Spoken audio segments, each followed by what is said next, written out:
صفحہ 184 کھولتے ہیں ہم. 484 184 نہیں، صفحہ 484.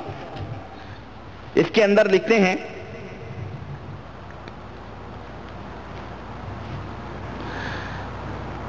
چلیں چھوڑیں بہت لمبے کہتے ہیں باب بنی ابو سعید خزاز کہتے ہیں ایک مرتبہ مکہ مکرمہ میں باب بنی شیبہ سے نکل رہا تھا، دروازے سے باہر میں نے ایک نہایت خوبصورت آدمی کو مرے ہوئے دیکھا. نہایت خوبصورت آدمی کو میں نے مرے ہوئے دیکھا باب بنی شیبہ کے سامنے پڑا ہوا دیکھا کہ مرا ہوا پڑا ہوا.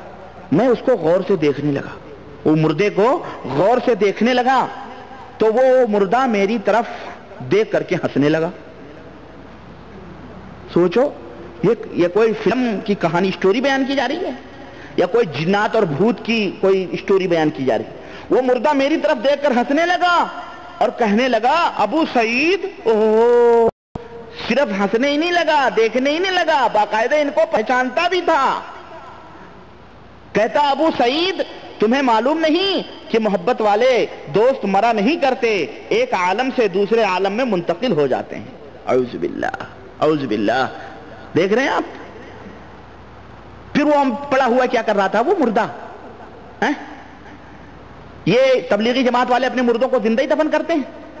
میں سمجھتا ہوں زندہ ہی دفن کرتے ہوں گے.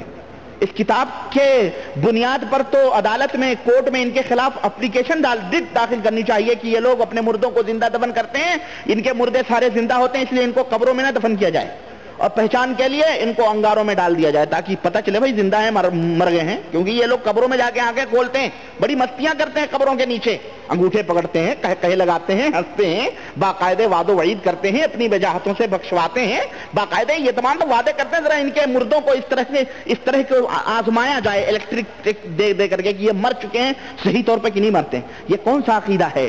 مردے مرتے نہیں. اللہ تبارک فرماتا ہے کل نفس ذائقۃ الموت، ہر نفس کو موت کا مزہ چکھنا ہے. نبی کریم صلی اللہ علیہ وسلم کے اوپر موت آئی، آپ کی لاش مبارک رکھی ہوئی، صحابہ کرام کے اندر انتشار ہوا، جھگڑا ہوا، اللہ کے نبی نے تو زبان نہ کھولی. یہ کون سے مردے تھے جو کہے لگا رہے ہیں؟ یہ کون سے مردے تھے جو انگوٹھے پکڑ رہے ہیں؟ یہ کون سے مردے تھے جو باقاعدہ اپنی وجاہتوں سے آخرت میں نجات کے وعدے کر رہے ہیں؟ نعوذ باللہ، جس کو خود پتہ نہ ہو. اللہ اکبر، اللہ کی قسم اگر ان واقعات کے اوپر میں بولوں نا تو اس کے لیے گھنٹوں چاہیے، میرے پاس وقت نہیں ہے.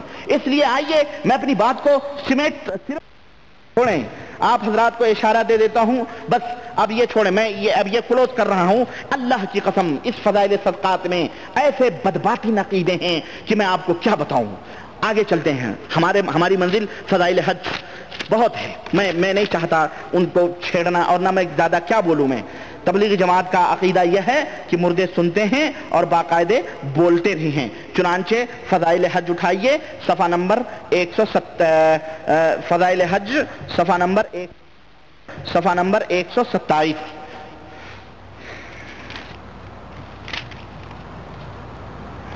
ابھی جو میں نے فضائل حج صفحہ نمبر 127 یہ دیکھیں. ابھی تو ہم یہ جانتے تھے نا، تبلیغی جماعت کا یہ عقیدہ ہے کہ مردے سنتے اور بولتے ہیں، ہے نا؟ ابھی تک ہم یہ جانتے تھے مردے سنتے یعنی مردے بولتے بھی ہیں. چنانچہ یہ دیکھیے مولانا زکریا صاحب نے صفحہ 127 کے اندر لکھا ہے کہ ابراہیم بن شیبان کہتے ہیں کہ میں حج سے فارغ ہو کر مدینہ منورہ حاضر ہوا اور میں نے قبر شریف کے پاس جا کر سلام عرض کیا تو میں نے حجرہ شریف کے اندر سے آواز سنی، اور وہ آواز کیا تھی؟ وعلیک السلام. نبی کریم صلی اللہ علیہ وسلم کی قبر سے کیا آواز آئی؟ وعلیک السلام. نیچے سے لاؤڈ اسپیکر لگا ہوا تھا کیا؟ ابھی اللہ کے نبی بھی مٹی کے نیچے ہیں بھائی، اور باقاعدہ ان کے عقیدوں کے حساب سے تو باقاعدہ چاروں طرف پلستر کیا ہوا شیشے پلائے ہوئی دیواریں، اوپر آواز کہاں سے آ رہی ہے؟ سنو اور سنو. کہتے ہیں سید نور الدین ایجی شریف کے والد نے سلام عرض کیا تو سارے مجمع نے، ایک ہی نہیں سارے مجمع نے قبر شریف سے سنا وعلیک السلام یا ولدی، اے میرے بیٹے تمہارے اوپر سلامتی ہو. فضائل حج صفحہ نمبر 131. اسی طرح لکھتے ہیں کہ ابو بکر دیار بکری کو بھی سلام کا جواب ملا. شیخ ابو نصر کرخی نے اس سلام کے جواب کو سنا. سوال یہ ہے کہ یہ سننے والے نبی کریم صلی اللہ علیہ وسلم کی آواز کو پہچانتے تھے؟ پھر کیسے یہ سمجھ گئے کہ یہ نبی کریم صلی اللہ علیہ وسلم کی آواز؟ ان سے کوئی پوچھے کہ یہ تم نبی کریم صلی اللہ علیہ وسلم کی آواز کو سنے تھے کبھی زندگی میں؟ یہ بزرگ صحابہ کرام سلام کریں جنہوں نے سنا، جواب نہ آئے، حضرت عائشہ سلام کریں جواب نہ آئے، ابو بکر سلام کریں جواب نہ آئے، عمر بن خطاب سلام کریں جواب نہ آئے، حضرت علی سلام کریں جواب، نواس رسول سلام کریں جواب نہ آئے، ازواج مطہرات سلام کریں جواب نہ آئے۔ یہ تبلیغی جماعت کے یہ تبلچی ملے ہیں، ان کو کیا کہیں جو باقاعدہ جواب سن رہے ہیں؟ ان کو کیا کہے؟ زکریا صاحب اگر یہ زندہ ہوتے اللہ کی قسم تو میں ان کو کیا کہوں، میں ان کو کیا کہوں؟ یہ تو مر گیا ہے آدمی، اب یہ تو گند پھیلا کر کے امت کے اندر ہمارے ہندوستان پاکستان والوں کو گمراہ کر کے گیا ہی۔ لیکن مسلمانوں تم خود سوچو، تمہیں عقل ہے، تم خود سمجھو، اس کتاب کو خود پڑھو، دیکھو، اپنی آنکھوں سے دیکھو، تم کب تک گمراہ ہوتے رہو گے؟ اور سنو، یہی نہیں، اور اگر یہ واقعات سچ ہے، اگر یہ واقعات سچے ہیں تو میں پوچھنا چاہتا ہوں کہ اب کیا رکاوٹ ہے جواب آنے میں؟ اب کیوں نہیں سلام کا جواب آتا ہے؟ ہر سال لاکھوں کی تعداد میں لوگ زیارت کے لیے جاتے ہیں، لیکن سارے کے سارے سلام کا جواب سننے سے محروم رہتے ہیں۔ کوئی تبلیغی بھی سنا ہے سلام کا جواب؟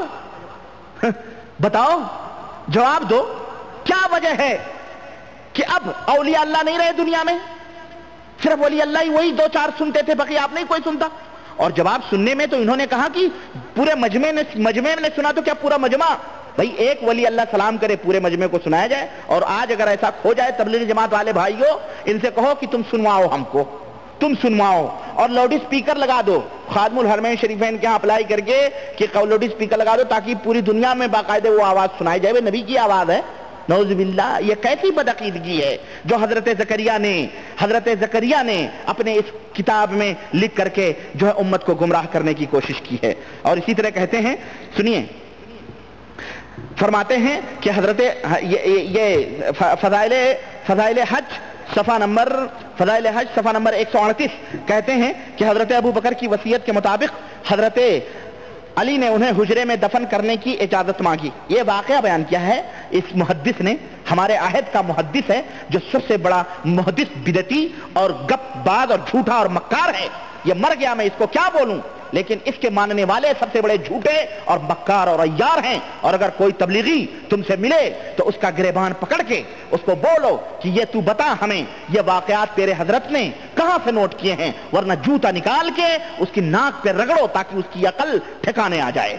اگر وہ گپ کرے اور اگر وہ ادھر ادھر کی کرے، آج یہی کرنا ہے، اس کے علاوہ کچھ نہیں ہو سکتا ہے۔ اس کا یہی علاج ہے کہ جو اکڑے اس کو پکڑ کے اور جوتے لے کر کے اس کی پٹائی شروع کی جائے، اور اس کو بتاؤ کہ تو بتا یہ عقیدہ کون سے قرآن کی آیت سے ثابت ہوتا ہے اور کون سی حدیث میں ہے۔ حضرت ابو بکر کو بھی ان ظالموں نے نہیں چھوڑا، اور کہا حضرت ابو بکر نے وصیت کی تھی کہ جب میں مر جاؤں گا تو میری لاش لے جا کر کے حضور سے کہنا کہ یا رسول اللہ ابو بکر دفن ہونے کی اجازت مانگ رہا۔ نعوذ باللہ، یہ کون سی روایت، کہاں حضرت ابو بکر صدیق رضی اللہ تعالیٰ نے کہا؟ لیکن اللہ دیکھے، کہتے ہیں کہ چنانچہ حضرت علی جب ان کی لاش لے کر کے گئے اور حضور کے حجرے مبارک کے پاس وہاں اجازت مانگی تو ایک دم حجرے کے کواڑ کھل گئے آٹومیٹک۔ جیسے آج کل آپ ایئرپورٹوں پہ جائیں نا، یا بڑے بڑے شاپنگ سینٹروں میں جائیں تو جیسے ہی آپ جائیں دھک سے دروازے کھل جاتے، نہ آپ کو کچھ کہنے کی نہ کچھ، فٹافٹ کھل جاتے ہیں، آٹومیٹک بند۔ ایسے ہی وہ آٹومیٹک زمانے میں دروازے کیا ہو گئے، کھل گئے، اور آواز آئی کہ دوست کو دوست کے پاس پہنچا دو۔ نعوذ باللہ، دوست کو دوست کے پاس پہنچا دو۔ اسی طرح کا واقعہ حضرت عائشہ سے بھی مروی ہے، جس میں یہ لکھا ہوا ہے کہ اعزاز و اکرام کے ساتھ میرے دوست کو اندر لے آؤ۔ لکھتے ہیں حضرت زکریا نے لکھا ہے کہ خصائص کبریٰ میں ان دونوں کو ذکر کیا گیا ہے محدثانہ حیثیت سے، یعنی اہل حدیث جو محدث ہیں ان کی حیثیت سے یہ روایتیں منکر ہیں۔ منکر یعنی جوتے کی سڑی ہوئی، ہاں منکر ہے یعنی باطل ہیں، لیکن تاریخی حیثیت تو باقی ہے۔